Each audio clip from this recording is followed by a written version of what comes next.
Oi pessoal, tudo bem com vocês? Então hoje a gente vai apresentar conceitos de medidas de dispersão para vocês, tá? Um conceito muito importante também de vocês terem muito bem compreendido, tá? Medidas de dispersão e variabilidade dentro da estatística descritiva. Vamos apresentar três dos mais comuns, mais utilizados, né? Que são a variância, o desvio padrão e o coeficiente de variação. Nós vamos passar pelas fórmulas de cada um deles, pelas fórmulas matemáticas e um exemplo no final. Vocês não precisam se preocupar exatamente em calcular nada disso na mão, tá? Eles são estatísticas que já têm as funções prontas dentro de pacotes de estatística aí no Python, no R, enfim, softwares no geral já tem todas essas funções prontas, tá? Vocês precisam apenas entender a estrutura da fórmula para vocês saberem como que aquele número está sendo calculado e saberem interpretar aquele número de forma correta, tá? Mas não se preocupem no detalhe da fórmula aí, porque vocês não precisam se preocupar em calcular esse tipo de estatística na mão. Aqui a gente está com um foco muito mais da prática, da interpretação desse número à luz de uma série de dados e que vocês saibam o que ele significa e saibam comunicar isso no futuro da carreira de vocês, tá? Então, iniciando pela variância, tá, pessoal? O que é a variância?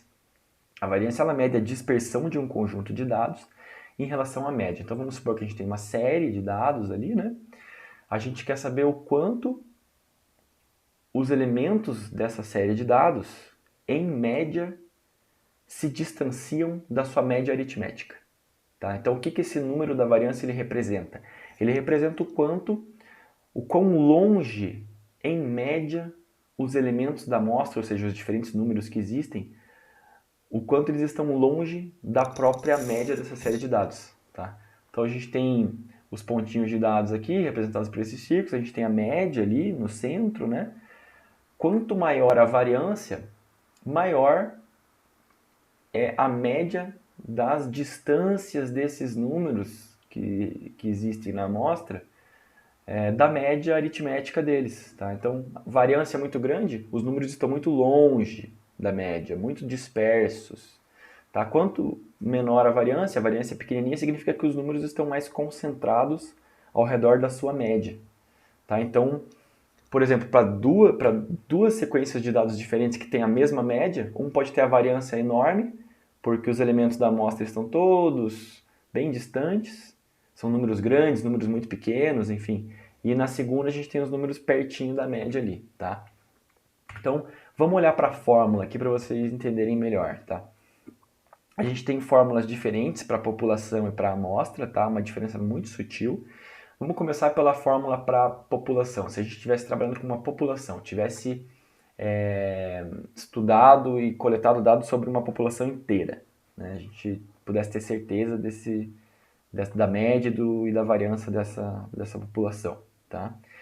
Como é que funciona? Notação matemática para variância aqui é sigma ao quadrado, tá? Essa é a notação matemática da variância. Como a gente calcula a variância? Aqui no numerador, né? Esse símbolo vocês viram na aula passada que ele significa somatório, né? Então, tudo que vem depois significa que a gente está somando. E o que a gente está somando? X, que é o número de cada elemento da amostra, né? Vamos dizer que a gente tem uma amostra de temperaturas. A gente vai somar as temperaturas, né? Ou seja, o X de cada X1, X2, X3 é a primeira temperatura que a gente mediu, a segunda, a terceira e assim sucessivamente. Mas a gente não vai estar somando simplesmente cada número, a gente vai estar somando a diferença desses números em relação à média populacional, que é μ, né? Como vocês viram no vídeo passado. Então a gente quer pegar a soma de todas as diferenças de cada número em relação à média. Tá? Vamos subtrair cada número da média da série de dados. Tá? É isso que a gente vai somar. Soma todas essas diferenças, certo? E a gente vai dividir essas diferenças pelo número de elementos que a gente tem na amostra. Então, lembram da fórmula da média, como a gente também dividia pelo número de elementos da amostra? Aqui a gente vai dividir as subtrações, né, as diferenças, por N. Então a gente vai ter uma média das diferenças entre cada elemento e a média populacional. Então esse número é a variância. Aí você pergunta assim, por que a gente eleva ao quadrado aqui, professor? a gente eleva ao quadrado para evitar números negativos aqui, tá, pessoal? Se a gente tivesse uma escala intervalar, por exemplo, que a gente tem tanto números negativos quanto números positivos, vocês concordam comigo que fazendo essas subtrações aqui a gente teria tanto números negativos quanto números positivos? Aí quando a gente fosse somar esses dois, eles iriam se cancelar, entendeu? Então a gente eleva tudo ao quadrado, porque quando a gente eleva ao quadrado a gente garante que nada é negativo dentro dessa soma. E divide por n, tá? Então, elementos importantes dessa fórmula, pessoal, estamos somando todas as diferenças em relação à média, elevando ao quadrado para não ter número negativo, e dividindo pelo número de amostra, que é para ter uma média dessas diferenças. Pronto, variância. Legal? Qual que é a diferença da fórmula da amostra para a população? Simplesmente, claro que a notação é diferente, a gente em vez de mi, a gente usa o x barra, né?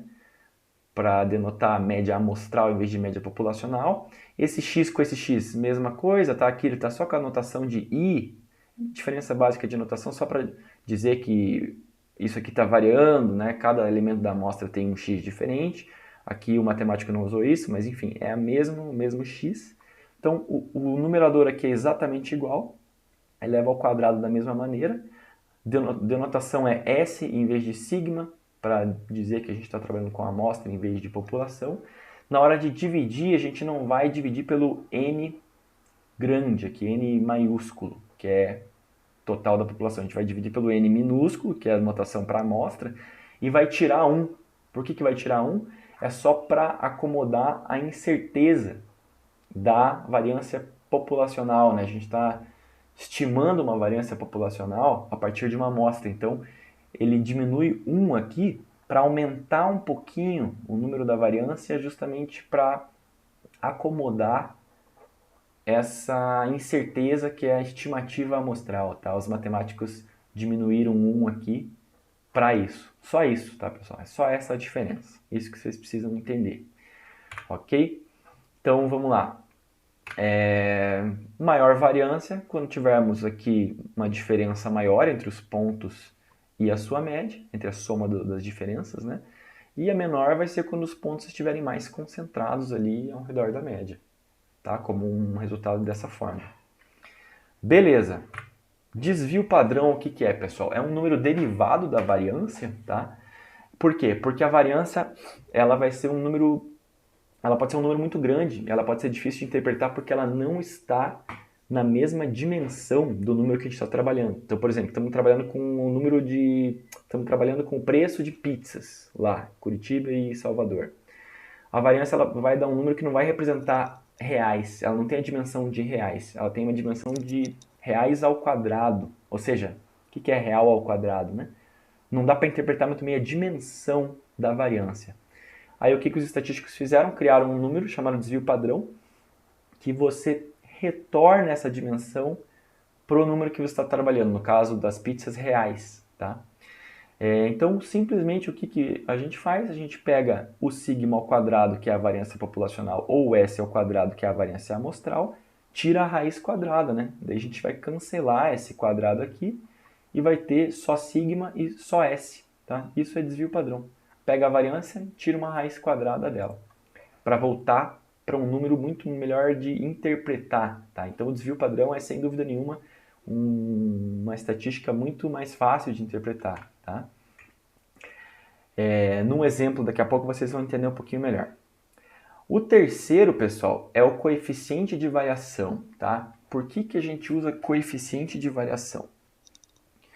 Vamos supor que a gente tem duas séries de dados. O coeficiente de variação, ele padroniza essa estatística de dispersão para uma mesma dimensão, de forma que a gente consiga comparar duas séries de dados diferentes sobre um número que está padronizado, tá? Então ele é também chamado de desvio padrão relativo, justamente por isso que eu falei, tá? E enquanto o desvio padrão é a forma mais comum de medir a variabilidade para uma série de dados única, o coeficiente de variação ele vai ser a melhor forma para comparar essa variabilidade entre diferentes séries de dados, tá? Como que a gente calcula o coeficiente de variação? A gente vai pegar e vai relativizar o desvio padrão em relação à média dessa série de dados. A gente vai pegar o desvio padrão e dividir pela média. Daí a gente tem um coeficiente de quanto isso está variando em relação à média, né? De uma mesma série histórica. Se a gente faz isso para uma segunda série histórica, e a gente também traz o número do desvio padrão em relação à média, a gente tem dois números que a gente consegue comparar entre duas séries. Concordam comigo? Porque a gente está usando a mesma metodologia ali, né? Vamos para um exemplo para vocês entenderem melhor, pessoal. Desvio padrão, variância e coeficiente de variação. Temos lá o exemplo, pizzas em reais e dólares. 7 pizzarias. A gente tem o preço em reais, em dólares, desculpa, e a gente tem o preço em reais, aqui numa cotação constante, claro, né? Então vamos lá. Vocês veem que são exatamente as mesmas pizzarias, só que a gente multiplicou o preço em dólar pela cotação. R$ 5,20, para ser mais exato, tá? Se eu não me engano. Então a gente multiplicou tudo. Então são as mesmas pizzas com os mesmos preços. Só muda a moeda que a gente está medindo esse preço, né? Então vamos lá. As médias. 7,98 dólares em dólar e R$ 40,71 se formos considerar em real, tá? Variância, 54 dólares e 60 dólares ao quadrado, a forma mais correta de você lidar com a variância, e R$ 1.420,24 ao quadrado. Essas são as variâncias. Vocês veem que, como é que vocês interpretam esse 1.420, gente, e 24, né? Concordam comigo que é difícil de interpretar o que significa isso, porque ele não está na mesma dimensão que da sequência de dados que a gente tem. Não está em reais, está em reais ao quadrado. Então vamos simplificar isso e vamos calcular o desvio padrão. Tira a raiz quadrada, dá 7,38 dólares e R$ 37,69. Vocês veem que isso é um número que faz muito mais sentido, né?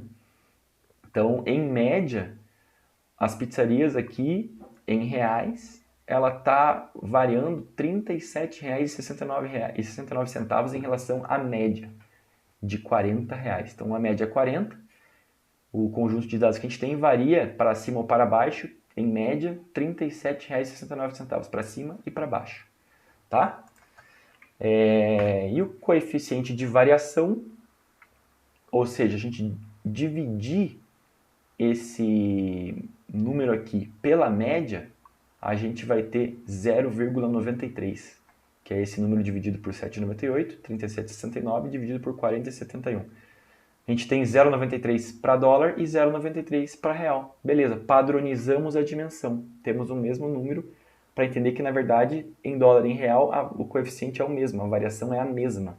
É só porque, como eram moedas diferentes, o número é diferente, a gente tem desvios padrões diferentes, né?